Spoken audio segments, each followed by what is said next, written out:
সংসদে পরিয়ে বরণ করে নিচ্ছেন। দুজন অতিথির হাতে স্মারক উপহার। সংস্কৃতি হাট সমস্ত ধর্মকে যে নিজের করে নিতে পারে। ভারতের আত্মা কোনটা? শক, হুন্দল, পাঠান, মুঘল এক দেহে হলো লীন। সবাই আমাদের আক্রমণ করেছে, কিন্তু কেউ আমাদের সংস্কার কেড়ে নিতে পারেনি। কেউ আমাদের এই যে সনাতন ধর্ম, এটার অর্থটা কি?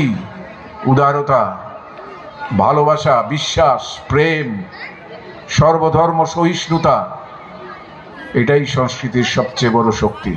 পৃথিবীতে ইতিহাসের পাতা যদি উল্টান আপনারা, ভাষার উপর একটা দেশ তৈরি হয়েছে এই স্বাধীনতার আন্দোলনের ইতিহাস খুঁজে পাবেন না। কিন্তু ওই বাংলায় শুধু বাংলা ভাষাভাষী মানুষ উর্দু চাপিয়ে তার বাংলাকে কণ্ঠরোধ করার চেষ্টার প্রতিবাদ করতে গিয়ে একটা দেশই তৈরি করে ফেললেন। আমরা এখানে অনুষ্ঠান শুরু করতে পেরেছি, বিভিন্ন সময় তারা এসেছেন, আজকে তাদের কণ্ঠ রোধ করা হয়েছে।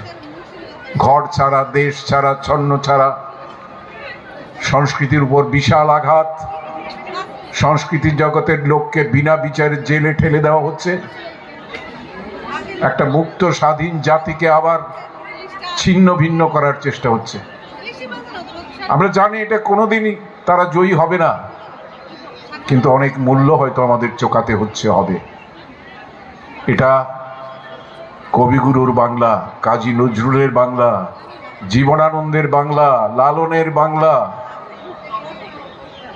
আজকে শচীন কর্তার বাংলা।